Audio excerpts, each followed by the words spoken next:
Então bora lá, gente. Masterização. O que exatamente é a masterização? Bom, eu como gosto de cumprir esse propósito de trazer a informação com uma base teórica, né? Vou pegar um pouquinho aí do livro do Bob Osinski sobre masterização, The Mastering Engineer's Handbook. Então, muitas vezes a gente tem esse mistério na mente, né? O que é a masterização? Existe o engenheiro de masterização, tem estúdio para masterização, tem equipamentos para masterização, então o negócio deve ser cabuloso. E realmente é uma ciência, assim, à parte, né? Além da mixagem que foi se desenvolvendo ao longo do tempo, ali, principalmente depois dos anos 40, quando surgiu a figura do engenheiro de masterização. Porque antigamente as primeiras gravações que eram feitas, elas eram gravadas direto no disco. Trem de doido. A banda tocando ali, tudo chegando na mesa, você fazendo a mixagem e mandando pra máquina lá que já tava arranhando o disco. E do jeito que gravou é aquilo ali, pronto. Né? Claro que existiam alguns problemas, né? Em se fazer isso, de você gravar direto já gravando, você gravar direto já prensando no formato final, né, de entrega. Um volume errado você dançava na sua mix, no seu trabalho todo, né? Se ficasse baixo demais, o ruído ficava alto. Se o som viesse alto demais, você danificava o disco, né? Então, com o aprimoramento, né, principalmente com o advento aí das fitas tape, né? Tape é fita em inglês. O advento aí do tape, né, você teve essa etapa de controlar melhor a dinâmica, de controlar melhor o ruído e de poder gravar separadamente as coisas e depois juntar isso, né, para poder equalizar separado, que é mais ou menos o que a gente faz aqui, né, hoje em dia. É a mesma filosofia. A gente grava tudo individualmente e depois a gente vai fazendo. Só que hoje a gente faz isso digital. Então, a partir do momento que as gravações passaram a ter essa segunda etapa de primeiro gravar a coisa, para depois mixar a coisa, e aí juntar tudo no LR, né? Foi que surgiu a figura do engenheiro de masterização. Então, para a gente definir o que é exatamente a masterização, né? Como eu estava falando, é uma coisa às vezes difícil de entender, porque tem várias formas de você falar de masterização. Se eu estiver falando, por exemplo, não, masterizar é eu exportar minha música, depois lá que eu gravei, mixei, eu vou exportar ela em Wave 44.1 kHz, 16 bits, para prensar no CD. É masterizar? É masterizar. Isso aí você está fazendo uma masterização. Ah, mas masterizar eu pegar meu LR e colocar ali num projeto separado para fazer uma compressão, para fazer um ajuste ali na equalização geral e às vezes até colocar um efeitinho e daí eu exportar minha música para ser prensada no CD ou upar numa plataforma. É masterização? É masterização. A masterização é eu pegar 10 músicas que eu gravei, colocar elas, tudo em sequência, como vai sair no disco. Eu vou determinar ali o espacinho entre o final de uma e o começo da outra, né? E eu vou deixá-las mais ou menos com o mesmo volume. Eu vou depois exportar isso aí para um formato X, para subir numa plataforma, prensar num disco, num DVD, seja onde for. Masterizar? É masterizar. Então, sempre que a gente fala, né, de tudo isso, desse processo entre você terminar a sua mix, né, terminar ali o seu... Eles chamam, muitas vezes, o mix down. Alguns programas falam bounce, né? Você vai fazer o bounce da sua mix para você obter o LR. E você preparar ela para ser replicada, distribuída, a gente vai estar falando de um processo de masterização, que pode ser mais complexo, pode ser menos complexo, pode simplesmente, você pode simplesmente exportar ela direto no formato que você quer, sem fazer nenhuma compressão, sem fazer nenhum ajuste nem nada. Igual essa música que a gente está fazendo aqui, é um single. Eu podia simplesmente pegar a mix e falar assim, adorei, vou exportar aqui com tantos lufs em 48/24, blá blá blá, ou em 44/116, e vou subir na plataforma, pronto. Foi uma forma de fazer a masterização, certo? Então, eu gosto da definição, né, que o Bob Owsinski traz, né, de forma bem simples. Masterizar é o processo de você transformar uma coletânea de músicas para que elas soem como se fossem no mesmo volume, na mesma tonalidade, balanço de graves, agudo. Dificilmente você vai pegar um disco aí, né, que você vai ter lá as músicas 1, 2, 3, com muita diferença de volume uma da outra, com diferença de balanço de grave. Uma vai estar lá, xoxinha, sem grave, e outra vai estar pesada. Não, normalmente as músicas... existe essa preocupação. Lógico que muito desses ajustes tem que ser feito na mix. Mixar é uma importantíssima etapa da masterização. Porque, né, como eu já ouvi dizer aí, se sua mixagem tiver um cocô, a sua masterização, você vai masterizar um cocô. Então, vai continuar a ser um cocô masterizado. Eu já deve entender, né, quem que falou isso, né? O Liciel, nessas palavras. Então, um outro produtor, uma vez, gravando no estúdio, a gente discutiu lá sobre essa ideia, né? E ele me falou assim, achei interessante. Eu já capto mixando e eu já mixo masterizando. Então, quando ele terminava de fazer lá a mixagem dele, era um estúdio, né, tinha uma mesa muito grande lá e tal, já fazia o summing, já passava convertendo na volta do summing, ele já podia pegar o mixdown dele ali, já era o produto pronto, né? Perdão, música não é produto, já era a mídia pronta. Música vai ser produto em algumas situações, para nós não. Então, essa ideia de já mixar pensando na master, e eu tentei fazer isso aqui várias vezes no estúdio, né? Já faço a mix passando pela mesa, passando pelos meus processadores, retornando a volta do summing e já tentando ouvir ali o resultado final e ao mesmo tempo tendo a oportunidade de mexer um pouco ali na mix. Pode ser bacana, isso pode até atrapalhar às vezes, né? Porque como mixar é um processo de tomada de decisão, se a gente tiver tudo na mão o tempo todo, às vezes a gente não vai mexer no que deve, na coisa certa. É uma coisa um pouco complexa desse ponto de vista, sabe?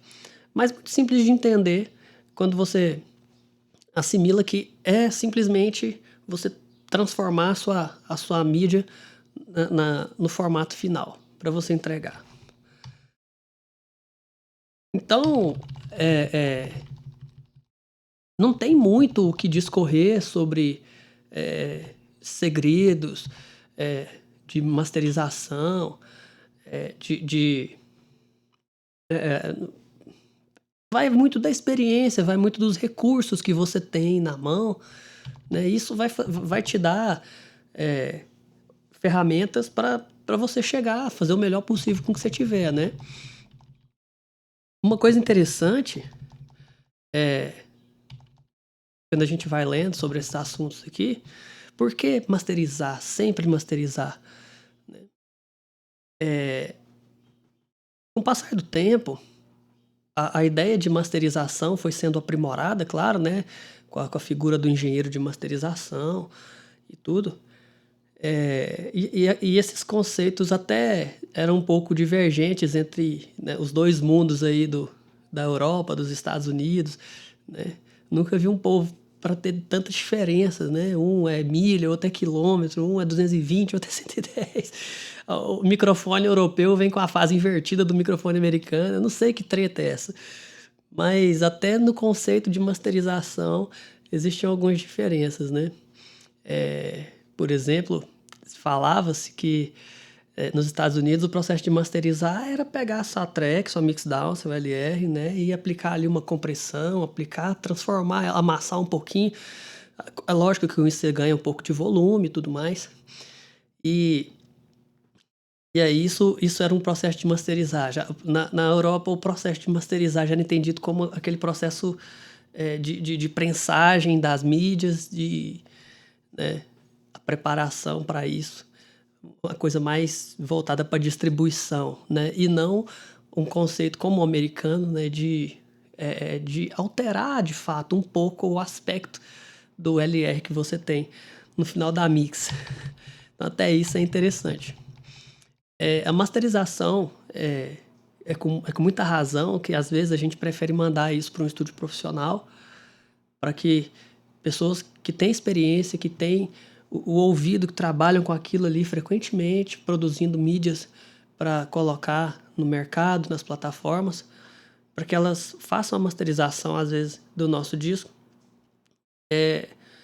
E isso faz muito sentido, porque um estúdio de masterização, o coração de um estúdio de masterização, além de, claro, todo o equipamento que os caras têm, né? E, enfim, é a monitoração.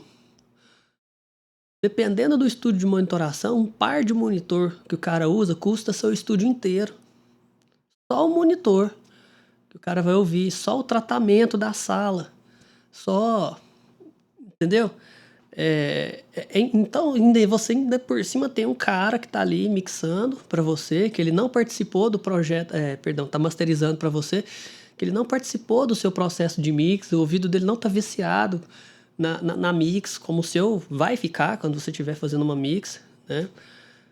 Você vai ter tendências ali, e ele não, ele vai escutar a coisa de uma forma mais imparcial e vai fazer os ajustes nos balanços que ele achar que deve fazer, onde for possível, vai te pedir correções na mix, acontece isso, né? Já fiz masterização com um estúdio, acho que lá de Florianópolis, que eu mandei a mix, isso tem muito tempo, tem uns 8 anos, imagina, né?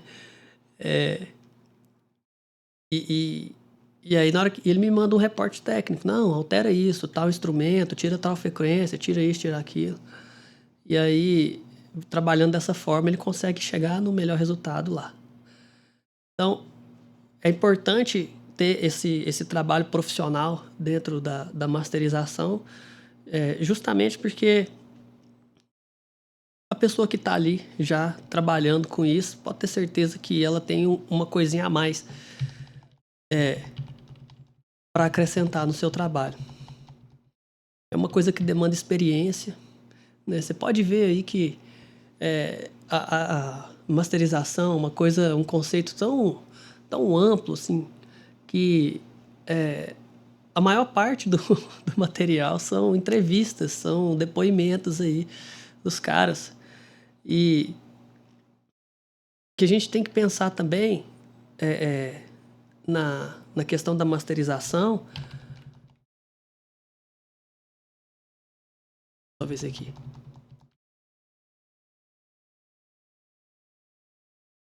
Aí ele agora já vai falar dos formatos.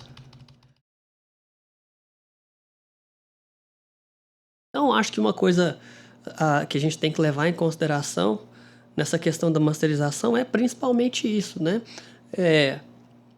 Entregar a nossa música com o formato certo, adequado para a plataforma, né? E a gente tem que, por exemplo,